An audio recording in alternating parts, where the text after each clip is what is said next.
Communist party बात कर रही है देशभक्ति की, कम्युनिस्ट पार्टी देशभक्ति की बात कर रही है। जेडीयू ये नीतीश कुमार जी है जिनकी राजनीति चारा घोटाले का विरोध कर कर हुई। इनके राष्ट्रीय अध्यक्ष लल्लन सिंह जी कहते थे मैं पान का बनवारी बन जाऊंगा मगर कांग्रेस पार्टी के साथ नहीं। का दुहाई देते हो, क्या अधिकार का दुहाई देते हो? ना कैबिनेट मिलती है ना सदन मिलता है और हमें डेमोक्रेसी पढ़ाते हो। दिल्ली असेंबली ऐसी है जिसका आज तक सत्र अवसान ही नहीं हुआ है मान्यवर। इसलिए मान्यवर आधी रात को विजिलेंस डिपार्टमेंट खोलकर फाइलों की हेराफेरी करने की फरियाद दिल्ली पुलिस को मिली है मान्यवर। अरे खड़गे जी सुनिए, मैं धैर्यपूर्वक सुना हूं। कांग्रेस को लोकतंत्र पर बोलने का कोई अधिकार नहीं है। आप क्या बात करते हो लोकतंत्र की? Thank you. Shri Amit Shah to reply the discussion. माननीय सभापति महोदय, मैं आपके माध्यम से पूरे सदन को आश्वस्त करना चाहता हूं कि बिल का उद्देश्य केवल और केवल दिल्ली में सुचारू रूप से भ्रष्टाचार विहीन और लोकाभिमुख शासन हो। अब किसी को भ्रष्टाचार विहीन और लोकाभिमुख शासन में विरोध है तो इसका तो मेरे पास कोई जवाब नहीं है, मगर मैं इतना जरूर आश्वस्त करना चाहता हूं कि बिल के एक भी प्रावधान से मान्यवर पहले जो व्यवस्था थी जब इस देश में कांग्रेस की सरकार थी वो व्यवस्था में किंचित मात्र भी परिवर्तन नहीं हो रहा है। मैं सारी बातों का डिटेल जवाब दूंगा कि बिल क्यों लाना पड़ा, अध्यादेश लाने की जल्दी क्या थी, ये बिल कैसे संविधान सम्मत है, ये बिल कैसे सुप्रीम कोर्ट के जजमेंट को किसी भी एंगल से किसी भी तरह से इसको वायोलेट नहीं करता है। ये सारी चीजों का मैं जरूर जवाब दूंगा।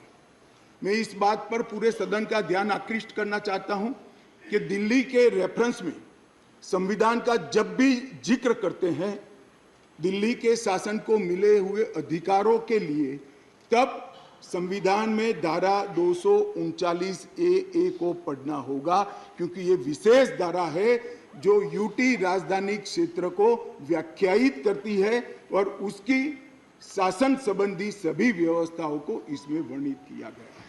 अब इसमें आप यहाँ पर ऐसा भाषण करेंगे कि आज दिल्ली की बारी है, कल उड़ीसा की है, आज दिल्ली की बारी है, कल आंध्र प्रदेश की है। मान्यवर, उस वक्त कई बार कांग्रेस की सरकार थी और हमारी सरकार ऊपर रही, कई बार हमारी सरकार नीचे थी, ऊपर कांग्रेस की सरकार रही। ट्रांसफर पोस्टिंग के लिए कभी झगड़ा नहीं हुआ। उस वक्त यही व्यवस्था से निर्णय होते थे और किसी मुख्यमंत्री को कोई तकलीफ नहीं थी। मगर 2015 में एक आंदोलन के आधार पर बनी हुई सरकार है और फिर जो बताया कई सदस्यों ने कि केंद्र सरकार पावर हाथ में लेना चाहती है। भैया, केंद्र सरकार को पावर हाथ में लेने की जरूरत नहीं है। 130 करोड़ की जनता की कृपा से हमें पावर भारत की जनता ने ही दे दिया। ये अधिकार हमें भारत की जनता ने दिया और कई राज्यों में, पूर्ण राज्यों में भारतीय जनता पार्टी की पूर्ण बहुमत की सरकार चल रही है। कोई पावर लेने की जरूरत नहीं है। एक बिल हम लाए हैं पावर केंद्र में लाने के लिए नहीं, केंद्र ने दिए हुए पावर पर दिल्ली यूटी की सरकार अतिक्रमण करती है, इसको वैधानिक रूप से रोकने के लिए यह बिल लेकर मान्यवर, शब्दों के श्रृंगार से असत्य को सत्य नहीं बनाया जा सकता। लंबे चौड़े ऑक्सफोर्ड की डिक्शनरी के सुंदर सुंदर अंग्रेजी शब्दों से बोलने से असत्य सत्य नहीं हो जाता है मान्यवर। मैं सबको बताना चाहता हूं कि कोई भी इसका विरोध करे अगर सत्य है कि 91 से लेकर 2015 तक यही व्यवस्था चलती थी, इसमें हमने कोई फर्क नहीं किया है। मान्यवर, मैं इसलिए बात करना चाहता हूं कि नई व्यवस्था आई, कई सदस्यों ने कहा, मैं तो तब बोलना नहीं चाहता मगर कहा है इसलिए सिर्फ रिपीट करता हूं कि अराजकता फैलाने का काम दिल्ली में शुरू हो गया है। मान्यवर, शासन व्यवस्था के एक फ्रेमवर्क में चलना पड़ता है। अगर मैं मंत्री हूं तो मेरे मंत्री के नाते अधिकार है तो दायित्व भी है। मैं किसी और के अधिकार का हनन नहीं कर सकता। मान्यवर, कई बार ऐसी व्यवस्था आई, मैं बाद में बात करूंगा। अभी चिदम्बरम जी खड़े हो गए थे, वो होम मिनिस्टर थे, तब क्या हुआ था और उन्होंने फाइल पर क्या लिखा है वो भी है मेरे पास, मैं बताऊंगा। मान्यवर, परंतु मैं इतना स्पष्टता से कहना चाहता हूं कि 91 से लेकर 2015 तक ये व्यवस्था जस की तस थी, जिसको बदलने के लिए 2015 में एक परिपत्र किया गया दिल्ली सरकार द्वारा, जिसको नलीफाई करने के लिए भारत सरकार ने एक परिपत्र सेवाओं के बारे में इश्यू किया। ये जो निर्णय है मान्यवर, इसमें सर्वोच्च न्यायालय ने ये विषय तय किया है, भारतीय संघ को केवल 3 विषयों पर पॉलिसी और पुलिस, पब्लिक ऑर्डर और लैंड, ये 3 विषय पर ही कार्यकारी अधिकार प्राप्त है। सेवाओं का अधिकार दिल्ली सरकार के पास रहता है। परंतु उसी जजमेंट में ये कहा गया, हालांकि 239A को कोट कर कि संसद को दिल्ली राजधानी क्षेत्र के सभी विषयों पर और किसी भी क्षेत्र पर कानून बनाने का अधिकार है। मैंने अभिषेक मनु सिंघवी जी को ध्यान से सुना। मान्यवर, उन्होंने कहा, उन्होंने क्या करा उनको पूरा मालूम है, मैं मानता हूं मालूम होगा, बड़े विद्वान वकील है। उन्होंने अनुच्छेद 339A7A को पढ़ा, जिसमें लिखा है 239AA7A के तहत संसद को केंद्र सरकार के प्रावधानों को इफेक्ट देने या सप्लीमेंट करने के लिए कानून बनाने का पूरा अधिकार है। उन्होंने पढ़ा, मगर इसके ऊपर 3B में नहीं गए।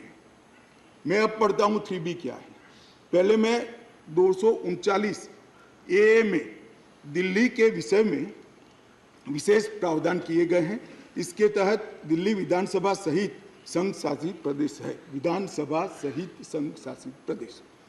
मान्यवर, इसके 239AA3B के अनुसार दिल्ली के संघ राज्य क्षेत्र या पूरा राज्य क्षेत्र या उसके किसी भी भाग के बारे में उससे संबंधित किसी भी विषय पर कानून बनाने का अधिकार संसद का अधिकार है। अब मैं विनम्रता से इतना ही पूछना चाहता हूं कि किसी भी विषय पर आता है, इसमें सर्विसेज आती है या नहीं आती है? सर्विस विषय है या नहीं?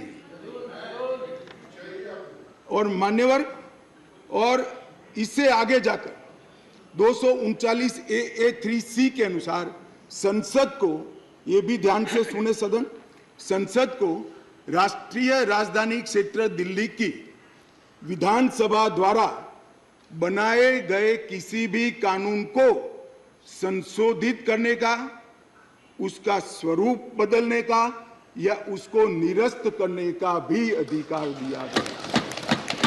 और मानने वाले हम लेकर नहीं आए, कौन लाए?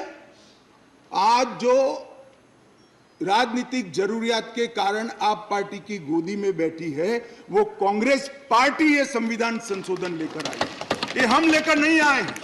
अगर दिल्ली के अधिकारों का किसी ने हनन किया है, दिल्ली की असेंबली का किसी ने हनन किया अधिकारों का, तो माननीय अध्यक्ष जी, इनको करने में तकलीफ नहीं और सुनने में क्यों तकलीफ होती है?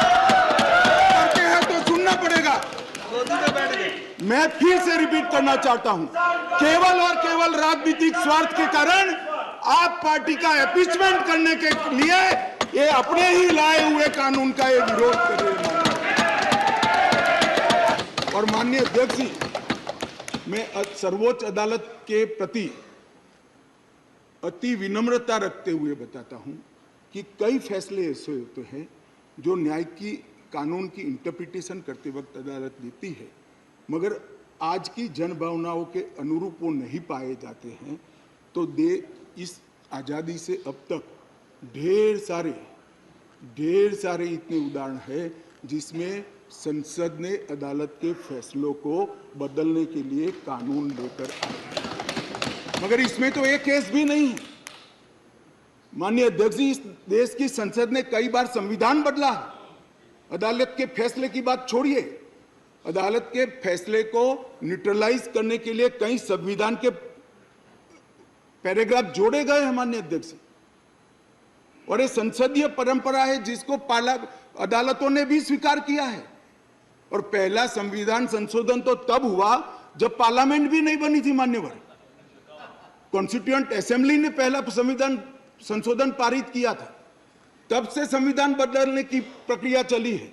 और मैं आपको बताता हूं भाई, हम संविधान में बदलाव इमरजेंसी डालने के लिए नहीं लाए हैं। हम संविधान में बदलाव उस वक्त की तत्कालीन राष्ट्रपति की सदस्यता जो चली गई थी, इसको पुनर्जीवित करने के लिए नहीं लाए हैं। और इमरजेंसी डालकर लाखों डेमोक्रेटिक कार्यकर्ताओं को जेल में अरे खड़गे जी सुनिए, मैं धैर्यपूर्वक सुना हूं। कांग्रेस को लोकतंत्र पर बोलने का कोई अधिकार नहीं है।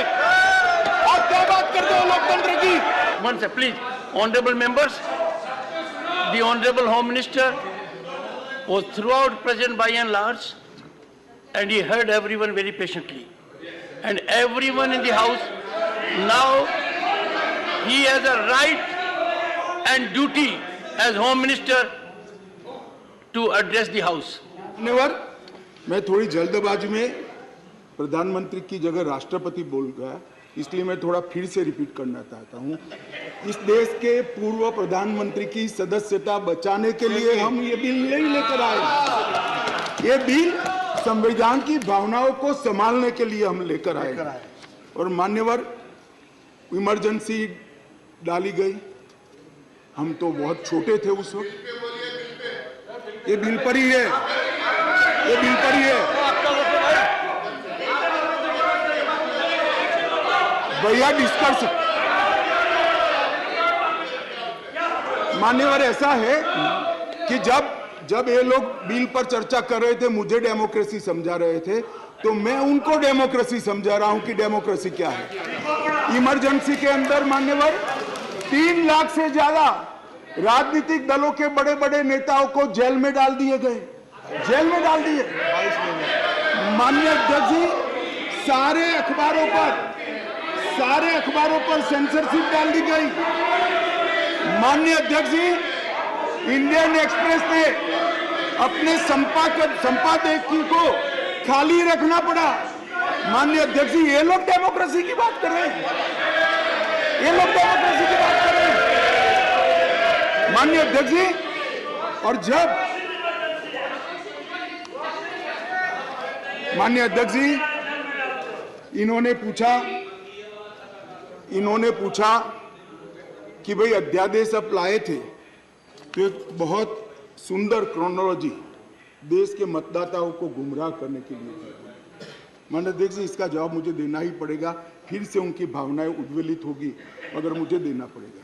माननीय अध्यक्ष जी, उन्होंने कहा 11 मई को फैसला है और 17 मई को ऑर्डिनेंस लाया गया और 19 मई को एससी को सुप्रीम कोर्ट को छुट्टी पर जाना था, तब ऑर्डिनेंस को घोषित किया गया। माननीय अध्यक्ष जी, मैं इसका तो पूरा क्यों करना पड़ा, इसका मुझे जस्टिफिकेशन देना चाहिए, क्योंकि विरोध भी 2 दर्ज हुए इसी विषय पर। परंतु मैं उनको ये कहना चाहता हूँ, और ये एक मुद्दे कौन खड़े कर रहे हैं जिनका पूरा जीवन सुप्रीम कोर्ट में वकीलात करते करते गया। उनको ये भी मालूम नहीं है कि वैकेशन बेंच होती है, वैकेशन बेंच होती है, और वैकेशन के अंदर भी अगर उचित लगे तो मुख्य न्यायाधीश महोदय खंडपीठ भी बना सकते हैं, संवैधानिक खंडपीठ भी बना सकते हैं और स्थगन आदेश दे सकते हैं। वैकेशन के बाद क्या हुआ, ऑर्डिनेंस आ गया, वैकेशन के बाद चैलेंज किया, चैलेंज कर स्थगन आदेश मांगा, सुप्रीम कोर्ट ने नहीं दिया, आज भी नहीं है। मैं तो बिल लेकर आया हूं। अब ये क्रोनोलॉजी का क्या मतलब है बताइए? मगर यहां चर्चा कर कर एक भ्रांति खड़ी करना कि हमारे अधिकारों को लेने के लिए लालायित थे। भैया, अधिकारों को लेने के लिए लालायित नहीं थे, हम दिल्ली की जनता के अधिकारों की रक्षा के लिए लाए। इसलिए मान्यवर, ये जल्दी करनी पड़ती। मान्यवर, मैं आगे बताता हूं कि जल्दी क्यों करनी पड़ी। मान्यवर, अब मेरे पास भी एक क्रोनोलॉजी है, जरा उसको धैर्य से सुनना चाहिए। मान्यवर, 11/5/23 को ये अध्यादेश आया और ये फैसला आया। फैसला लगभग 3-4 बजे के आसपास घोषित हुआ। उसके बाद में 5:30 बजे फैसला क्या था मान्यवर? फैसला तो ये था कि संवैधानिक खंडपीठ ने एक फाइंडिंग दिया है, ये रेगुलर बेंच के सामने जाएगा, रेगुलर बेंच हियरिंग करेगी और बाद में इस पर आदेश पारित करेगी, तब जाकर फैसला लागू होगा। फैसला तो अभी लागू भी नहीं हुआ है। मगर जल्दबाजी किसको कहते हैं मैं बताता हूं श्रीमान राघव चड्ढा जी। जल्दबाजी इसको कहते हैं कि अभी आदेश तो पारित भी नहीं हुआ था, एक नीति विषयक फैसला लिया जो 2 जजों की खंडपीठ ने सुनकर उस पर आदेश पारित किया जाना था, इसके बाद इंप्लीमेंटेशन होना था। 11/5 को शाम को 5:30 बजे एक नोट सर्कुलेट कर दिया गया कि आज 5:30 बजे तक पात्र अधिकारियों की सूची के साथ जो इस पद पर तैनात हो सके, सचिव सेवाओं के मतलब सेक्रेटरी सर्विस के लिए एक नोट प्रस्तुत किया गया। ट्रांसफर करना भी चालू कर दिया। बोले अभी तो खंडपीठ 2 जजों की खंडपीठ का जजमेंट भी नहीं आया और ट्रांसफर करना चालू किया। सोशल मीडिया में घोषणा कर दी, अभी तो एप्लीकेशन मंगाई, नोट मंगाया है, सोशल मीडिया पर कह दिया श्री आशिक माधवराव मोरे को बदल दिया गया। कैसे बदलोगे भाई, कैसे बदलोगे मान्यवर? और इसके आगे मैं जाना चाहता हूं। इसके बाद सतर्कता विभाग विजिलेंस के मिनिस्टर ने सभी सहायक निर्देशकों को आदेश दे दिया कि विशेष सचिव सतर्कता को रिपोर्ट न करिए, उनको डायरेक्ट रिपोर्ट करिए। अब जो एडमिनिस्ट्रेशन मुझे समझाते थे, मैं उनको समझाना चाहता हूं, डायरेक्ट जॉइंट डायरेक्टर लेवल का ऑफिसर सीधा मंत्री को रिपोर्ट करे, ऐसा कैसे हो सकता है भाई? कैसे हो सकता है? अब मुझे ये समझ नहीं आता है। अभी तो संवैधानिक खंडपीठ को आदेश भेजा है, इंटरप्रिटेशन भेजा है, इस पर खंडपीठ ने 2 जजों की खंडपीठ ने सुनवाई करनी है और फिर जजमेंट देना है। यहाँ पूरा इम्प्लीमेंटेशन कर दिया। मगर विश्व में कोई भी विज्ञान का नियम है, कोई भी चीज अकारण नहीं होती। ये विजिलेंस विभाग को ही क्यों टारगेट बनाया गया? ट्रांसपोर्ट को नहीं बनाया गया, सफाई को नहीं बनाया गया, जल बोर्ड को नहीं बनाया गया, जल विभाग को नहीं बनाया गया, मान्यवर रोड एंड बिल्डिंग को नहीं बनाया गया, सोशल वेलफेयर को नहीं बनाया। ये सारे शासन के साथ जुड़े हुए भी नहीं है क्या?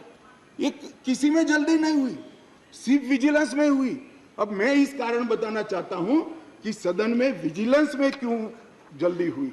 मान्यवर, इसके अंदर आबकारी घोटाले की, शराब घोटाले की फाइल विजिलेंस में पड़ी थी। इसलिए मान्यवर आधी रात को विजिलेंस डिपार्टमेंट खोलकर फाइलों की हेराफेरी करने की फरियाद दिल्ली पुलिस को मिली है। मान्यवर केशव राव जी कहते थे, हम तो ना इनके साथ है ना उनके साथ है, ना आपसे जुड़ाव है ना उनसे जुड़ा है। बीआरएस वालों का भी इस शराब घोटाले के साथ आप पार्टी के साथ जुड़ा है, इसीलिए आप वहां बैठे हो। मान्यवर, एक फाइल थी आबकारी घोटाले वाली, दूसरी फाइल थी एक यहां पर शीश महल बना है मान्यवर, बहुत बड़ा शीश महल। हमने When we speak, you stop us. Sheesh Mahal is allowed to नहीं, एक मिनट मान्यवर, शीश महल में असंसदीय क्या है? अभी Take your seat, please.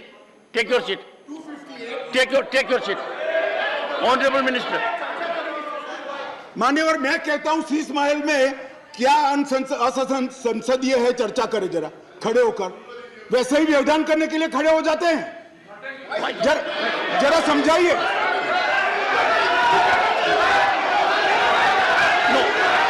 मान्यवर, मेरा निवेदन है, मान्यवर मेरा निवेदन है, असंसदीय क्या है इसमें इसकी चर्चा की जाए। मेरा निवेदन है। Take your seat, please. Take your seat. Sheesh Mahal पे चर्चा हो जाए। Take your you. Mr. Derek O'Brien, you deliberately got up only to create disturbance.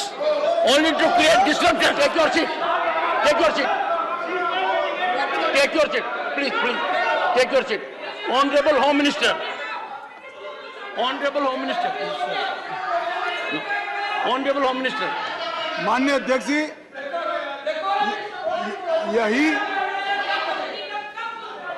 जिसको निशाना बनाया गया वही विजिलेंस की ऑफिस में मुख्यमंत्री के नए बंगले पर खर्च हुए अवैध खर्चे के लिए और आवंटित की गई राशि से 6 गुना ज्यादा खर्चे के लिए जांच की फाइल भी उसी के अंदर थी। माननीय अध्यक्ष जी, माननीय सुप्रीम कोर्ट ने एक ऑर्डर दिया था कि अपनी पार्टी के, सरकार के नहीं, अपनी पार्टी के प्रचार के लिए दिल्ली सरकार का जो खर्च हुआ है वो खर्च दिल्ली सरकार से नहीं, आप पार्टी से वसूल कर दिल्ली सरकार के खजाने में डाला जाए 90 करोड़ रुपए।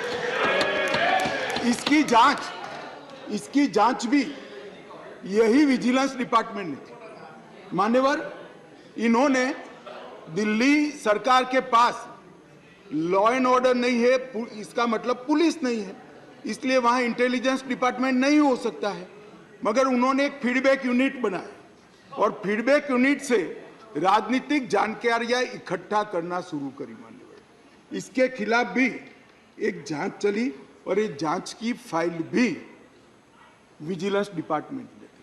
मान्यवर, BSES और BYPL ये 2 वीज वितरण कंपनियां हैं जिनका 21,000 करोड़ रुपया दिल्ली सरकार को बकाया है, देना है, फिर भी 2,000 करोड़ का उनको पेमेंट कर दिया गया। इसकी भी जांच चल रही है, वो जांच की फाइल भी इसी विजिलेंस डिपार्टमेंट में थी।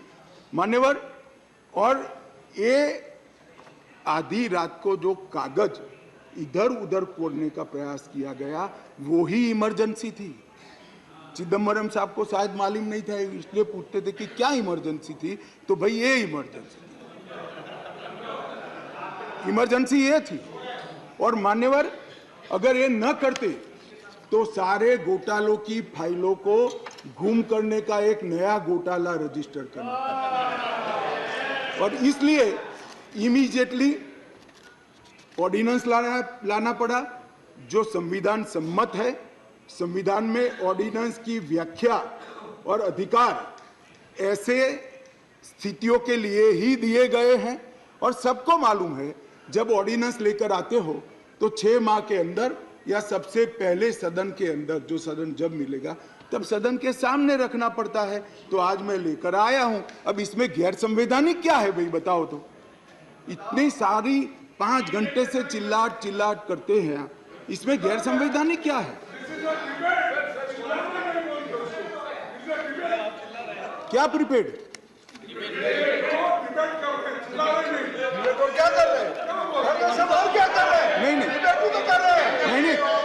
नहीं, एक सेकंड। मान्यवर, खड़गे साहब की बात सही है, चिल्लाना शब्द निकाल दीजिए। बार बार रिपीटेशन के साथ इसको आप दोहरा रहे हो, इसलिए मैं बता रहा हूं बस। खड़गे साहब की बात सही है सर। मान्यवर, अब ये विधानसभा के अधिकारों की बात करते हैं। हम सब ये सम्मानीय सदन के सदस्य हैं। सदन जब राष्ट्रपति महोदया आहूत करती है, बाद में इसका सत्रावसान होता है। ये संविधान की एक बनाई हुई सदन को चलाने की कार्यरीति है।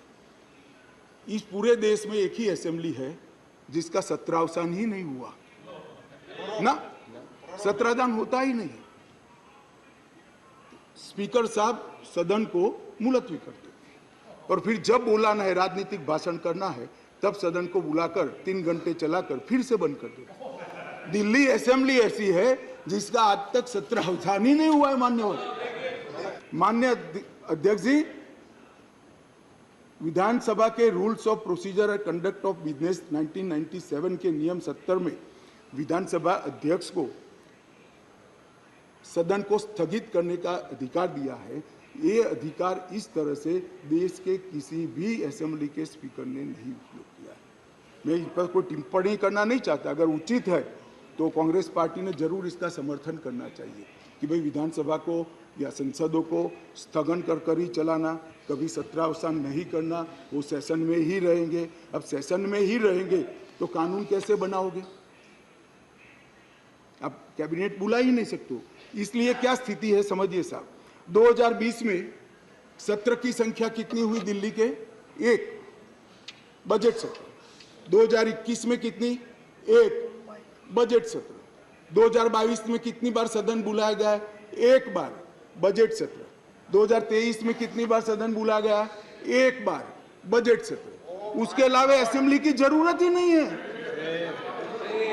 इसके अलावा मान्यवर असेंबली की जरूरत ही नहीं है। ये किस तरह से असेंबली चला रहे हैं मान्यवर? कैबिनेट के अधिकारी की दुहाई दे रहे हैं। 2022 में 6 कैबिनेट बैठक सिर्फ हुई है, 1 साल में सिर्फ 6। इसमें से 3 बजट रिलेटेड है और 3 एक बिजली कंपनी को सहायता करने के लिए बुलाई गई, बाकी एक भी कैबिनेट नहीं बुलाई। मान्यवर 2023 में सिर्फ 2 ही कैबिनेट बुलाई गई और दोनों बजट के कामकाज के लिए बुलाई। अब आप क्या भैया कैबिनेट का दुहाई देते हो, क्या अधिकार का दुहाई देते हो? ना कैबिनेट मिलती है, ना सदन मिलता है, और हमें डेमोक्रेसी पढ़ाते हो। ये सारी की सारी कांग्रेस पार्टी ने बनाई। अगर कांग्रेस पार्टी में अंतरात्मा है तो इस बिल का समर्थन करना चाहिए। मैं तो आपकी चीज को लेकर खड़ा हूं। ऐसा कभी नहीं होता भाई। ये जो कहते हैं ना कि क्या विशेष हुआ था, इसलिए मैं समझाता हूं मान्यवर क्या विशेष। मान्यवर IRTS, AIIMS, Delhi metro, IIT Delhi, UR जैसे ढेर सारे योजनाओं का क्लियरेंस न मिलने के कारण ये इंस्टीट्यूशन और ये डेवलपमेंटल काम दिल्ली की जनता को नहीं मिल पा रहे हैं। वो राजनीतिक रूप से रोक कर बैठे हैं। 5G टेक्नोलॉजी लाने का रास्ता मोदी जी सुगम करना चाहते थे। हमारे अश्विनी भाई बार बार पत्र लिखते हैं।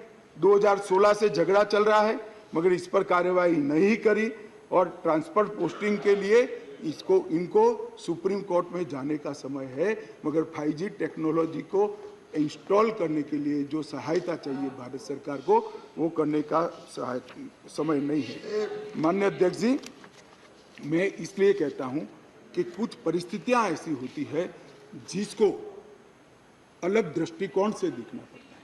दिल्ली के अंदर 91 से 2015 तक यही व्यवस्था, इसी तरह से ट्रांसफर पोस्टिंग होती थी मान्यवर, और कोई कानून या कोई नियम बनाने की जरूरत नहीं पड़ती। मान्यवर, मैं फिर से एक बार सदन का ध्यान आकृष्ट करना चाहता हूं।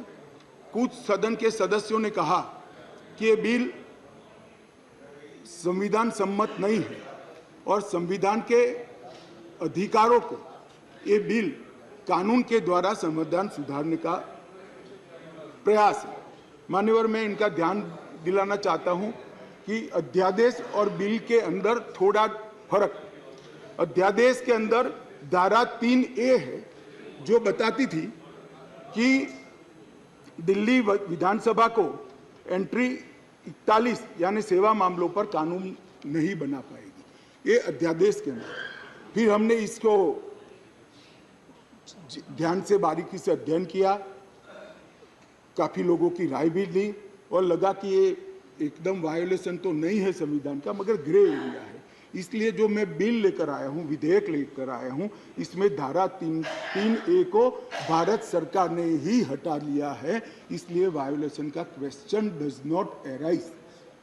धारा 3(a) को हमने हटा लिया है, अध्यादेश से हटाकर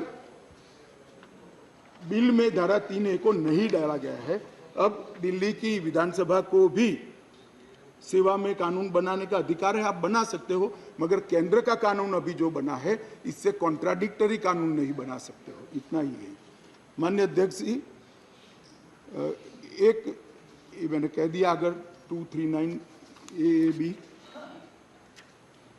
एक बहुत बड़ी चर्चा चली कि मंत्रियों के अधिकार अफसरों को दे दिए गए, कैबिनेट के अंदर अफसर कैबिनेट नोट भेजेंगे। तो माननीय अध्यक्ष जी, मैं तो 2 सरकारों में रहा हूँ, गुजरात सरकार में रहा हूँ और अभी मोदी जी के नेतृत्व में भारत सरकार में काम किया। कभी मैंने as a minister cabinet note sign नहीं किया, फाइल साइन की है, मगर कैबिनेट नोट तो सेक्रेटरी ही भेजते हैं। शायद आप लोगों के राज्य में मंत्री की सिग्नेचर से जाती है तो मुझे मालूम नहीं है। अगर कोई ऐसा दूसरा राज्य है तो भी बताना चाहिए सदन को।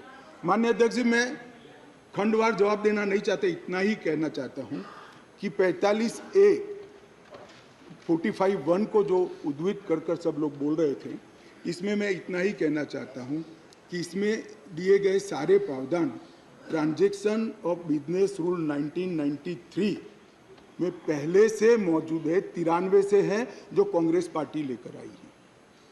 हम कुछ नया नहीं लाए, मगर वो रूल्स को मानते नहीं थे, इसलिए रूल्स को एक्ट का हिस्सा बनाया गया है। 93 से रूल्स के हिसाब से दिल्ली चलती है, फुल स्टॉप कॉमा का फर्क नहीं है साहब इसमें। ट्रांजैक्शन ऑफ बिजनेस रूल 1993 जो है, जो कांग्रेस पार्टी ने बनाए थे, उसको ही हम एक्ट में आमेज किए हैं और इसलिए करने पड़े हैं कि एक ऐसी सरकार चुनकर आई जो रूल्स को मानती नहीं है, इसलिए एक्ट में डालना पड़ा। मान्यवर, ये सारे अधिकार जो है, अधिकारों का बंटवारा है, कार्य विभाजन है और कार्य पद्धति है, ये सारी की सारी कांग्रेस पार्टी ने बनाई है।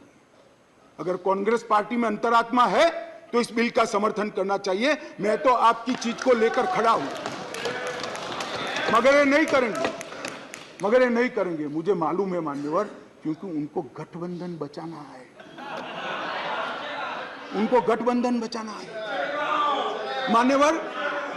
मान्यवर, मैं आपको बताना चाहता हूं, ये आप पार्टी का जन्म ही कांग्रेस का विरोध कर हुआ। लगभग 3 टन जितनी गाली कांग्रेस की सरकार को बोले और बोलकर सरकार में आए, और आज अनधिकृत अधिकार प्राप्त करने के लिए कांग्रेस का समर्थन ले रहे हैं। और कांग्रेस वालों को भी ठीक है, चलो हमारा गठबंधन बने।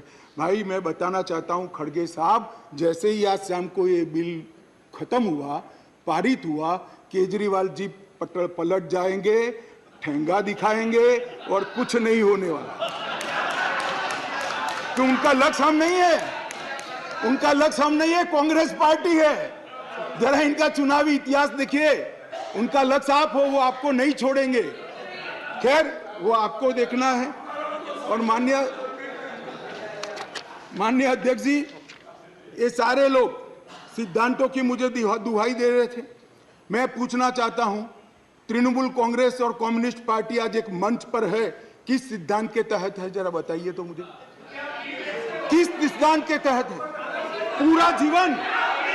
पूरा जीवन एक तृणमूल कांग्रेस पार्टी का जन्म ही कम्युनिस्टों का विरोध करते हुए हुआ है। कांग्रेस पार्टी से वो इसलिए अलग हुए कि नरसिम्हा राव जी ने कम्युनिस्ट पार्टी से हाथ मिला लिए और आज सत्ता प्राप्त करने के लिए वो इनके साथ बैठे। एक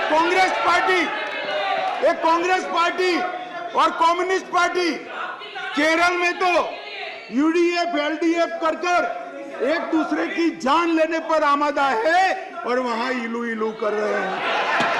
माननीय अध्यक्ष जी, ये जनता दल जेडीएस, माननीय अध्यक्ष जी, जेडीएस ये नीतीश कुमार जी है, जेडीयू ये नीतीश कुमार जी है, जिनकी राजनीति चारा घोटाले का विरोध कर कर हुई।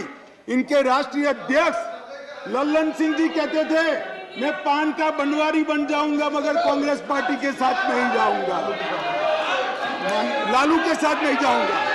मान्यवर ये साथ में आ गए। साथ में क्यों आए?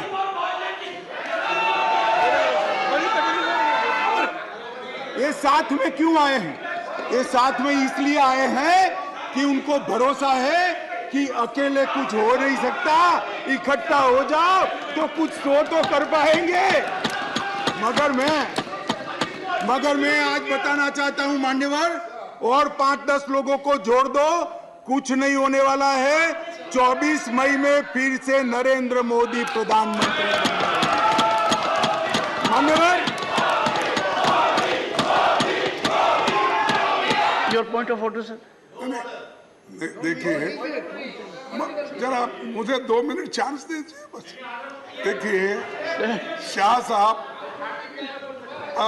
उन्होंने ऑर्डिनेंस पे बोल रहे हैं, ठीक है, लेकिन ऑर्डिनेंस को छोड़ के वो हमारे इमरजेंसी से लेकर और अब तक जो आगे 2024 में, अरे भाई तो भाई चुप, सब आधे कांग्रेस के हैं इसमें,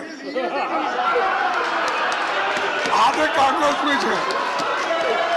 देखिए आप भी सब आप भी थे। तो सर मेरा एक ही निवेदन है कि शाह साहब अच्छे भाषा में बोलते हैं, हिंदी में अच्छा, जैसा अंग्रेजी में हार्वर्ड को उन्होंने बोले कि अच्छे शब्दों में, ऐसा वैसा ही वो भी हिंदी में बहुत अच्छे तरीके से व्याकरणबद्ध हिंदी बोल रहे हैं, ठीक है। लेकिन क्या बोल रहे हैं कि 2024 के इलेक्शन को वो संदेश दे रहे हैं यहाँ से। माननीय खड़गे जी, आप डिबेट में करीब पूरे समय रहे हैं। हाँ? डिबेट में आप करीब पूरे समय रहे हैं, पर कुछ समय आप नहीं थे। मैं आपको कह सकता हूं कि आप रिकॉर्ड को देखिए, सभी सदस्यगण ने अपने भाषणों के अंदर जो आयाम अपनाया है उसका रिस्पॉन्स है। ये नहीं, ये ऑनरेबल होम मिनिस्टर। खड़गे साहब मैं ध्यान रखता हूं, मैं यही कहना चाहता हूं, हमारे मन में कोई मुगलता नहीं है कि नरेंद्र मोदी व्यक्ति का सम्मान है, ये नरेंद्र मोदी नाम के देश के प्रधानमंत्री का सम्मान। मगर इतने सारे देश के राष्ट्रपति, प्रधानमंत्री, राष्ट्राध्यक्ष भारत के प्रधानमंत्री को सम्मान देते हैं, इससे देखकर आप भी जरा देना चालू करो तो थोड़ा अच्छा दिखेगा। मान्यवर, कम्युनिस्ट पार्टी के 2 सदस्यों ने मेरी पार्टी का उल्लेख देकर कहा कि मेरी पार्टी का आजादी के आंदोलन में कोई इतिहास नहीं है, हिस्सा नहीं। सुनिए, मगर मैं उनके एक व्यवहारिक जनरल नॉलेज पर क्वेश्चन उठाना चाहता हूं कि जो व्यक्ति का, मतलब इंस्टीट्यूशन के नाते कहता हूं, जो पार्टी का जन्म ही 1950 में हुआ हो, वो आजादी के आंदोलन में कैसे हिस्सा ले सकते हैं भैया? हमारी पार्टी का जन्म ही 1950 में हुआ, हम कैसे आजादी का आंदोलन लड़ेंगे? मान्यवर, मगर कई ऐसे हमारे फाउंडर मेंबर थे, श्यामा प्रसाद मुखर्जी से लेकर कई सारे। आज बंगाल अगर भारत में है तो श्यामा प्रसाद मुखर्जी के कारण है, और अगर आज कश्मीर भारत में है तो श्यामा प्रसाद मुखर्जी के कारण। और मान्यवर, ये कह रहे थे ये नागपुर से इशारा आता है, नागपुर से। ठीक है भाई, चलो 1 सेकंड के लिए मेरी बात मान लो, नागपुर से इशारा आता है, आपकी बात को मैं मान लेता हूं, मगर नागपुर तो भारत का हिस्सा है, रसिया या चीन नहीं है। आपकी पार्टी तो रसिया और चीन से इशारा लेती थी। मान्यवर, ये मुझे क्या कह रहे हैं? कम्युनिस्ट पार्टी बात कर रही है देशभक्ति की। कम्युनिस्ट पार्टी देशभक्ति की बात कर रही है। मान्यवर, इनको ये ठीक नहीं लगता। मान्यवर चिदंबरम साहब ने कहा कि दिल्ली के लिए भी बीजेपी का अधिकार नहीं। दिल्ली में बीजेपी की दोनों बार सरकार नहीं हुई। तो भाई अगर यही सिद्धांत है तो आपको तो बोलने का ही अधिकार नहीं। आपके तो ना संसद सदस्य है ना धारासभा में कोई सदस्य है। हमारे कम से कम 7 संसद सदस्य भारतीय जनता पार्टी के, और यही थियरी को माने तो विपक्ष के नेता ने ढेर सारे राज्यों के लिए वो बोल ही नहीं पाए। यूपी के लिए नहीं बोल पाएंगे, बिहार के लिए नहीं बोल पाएंगे, बंगाल के लिए नहीं बोल पाएंगे, ओडिशा में नहीं बोल पाएंगे, नॉर्थ ईस्ट में। ये सदन का हर सदस्य देश के झर्रे झर्रे के लिए चप्पे बोल सकते। किस तरह से देश के गृह मंत्री को रिस्ट्रिक्ट करना चाहते हैं? मान्यवर, मैं सदन का सदस्य हूं तो भी देश के किसी भी हिस्से के लिए चिंता करने का मेरा अधिकार है और संविधान दत्त अधिकार। मान्यवर, किस प्रकार की बात इतने सीनियर व्यक्ति करते हैं? मान्यवर, मणिपुर के लिए भी मैंने सदन से पहले ही आपको पत्र लिखा है कि मणिपुर के लिए चर्चा के लिए मैं तैयार हूं। आज भी कहता हूं, अभी 11 तारीख बाकी है। हमें कुछ छिपाना नहीं है। छुपाना आपको है जो चर्चा होने नहीं देते हो। आपको छुपाना है। और मैं कहता हूं मान्यवर, 11 तारीख को चर्चा खड़गे जी कह दे, मैं कहता हूं इसी तरह से सुन नहीं पाएंगे मान्यवर, नहीं सुन पाएंगे। और इसीलिए मणिपुर पर चर्चा करने के लिए तैयार। मान्यवर,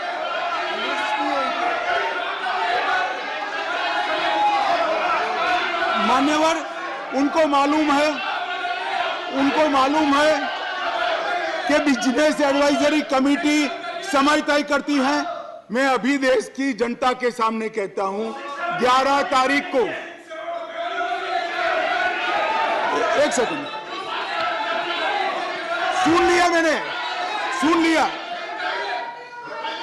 बैठिए। मान्यवर, मैं सदन के सामने स्पष्टता करना चाहता हूं। एक चर्चा वो 267 के तहत चाहते हैं। एक सेकंड, बैठ जाओ। 267 के तहत चाहते हैं, जिसमें मतदान का प्रावधान है। मान्यवर, ये प्रावधान क्यों बना है? जब कोई सरकार बजट के तुरंत बाद अल्पमत में आ जाए और कोई बिल ही न लाए तो राज्यसभा में अविश्वास की दरखास्त का कोई प्रोविजन नहीं है, तो राज्यसभा में वोटिंग के साथ चर्चा हो, इसलिए रूल्स लाया गया है। यहाँ तो हम हर रोज बिल लेकर आते हैं, भाई गिरा दो बिल, बहुमत है, ये बिल गिरा दो, लो ये बिल ही गिरा दो, ये बिल गिरा दो। मान्यवर, मुझे बताइए, देश की जनता देख रही है, क्या हासिल है वोटिंग से? क्या हासिल है? सवाल आप मणिपुर की स्थिति, मणिपुर की चिंता और सरकार ने उठाए गए कदम पर चर्चा करने चाहते हैं, या वोटिंग से शो ऑफ स्ट्रेंथ करना चाहते हैं? और वोटिंग से शो ऑफ स्ट्रेंथ करनी है तो भी हम डरते नहीं है, इसी बिल में कर लीजिए, अभी दूध का दूध और पानी का पानी। मान्यवर, 11 तारीख को चर्चा के लिए खड़गे साहब हाँ बोल दे, मैं सदन में चर्चा के लिए तैयार हूं। मान्यवर, ऐसा है जयराम जी, आपको भी मालूम है अभी नहीं हो सकती। कल अविश्वास का प्रस्ताव है, आपको मालूम है। मान्यवर, देश की जनता सुन ले, 8, 9 और 10 अविश्वास का प्रस्ताव है, इसलिए मुझे कह रही है कि आज 8, 9, 10 में चर्चा करिए। कांग्रेस पार्टी ही लाई है, और मैंने सदन के पहले दिन से आपको पत्र लिखा है मान्यवर, कि सदन में कितनी भी लंबी चर्चा के लिए मैं तैयार हूं, मैं हर बात का जवाब दूंगा।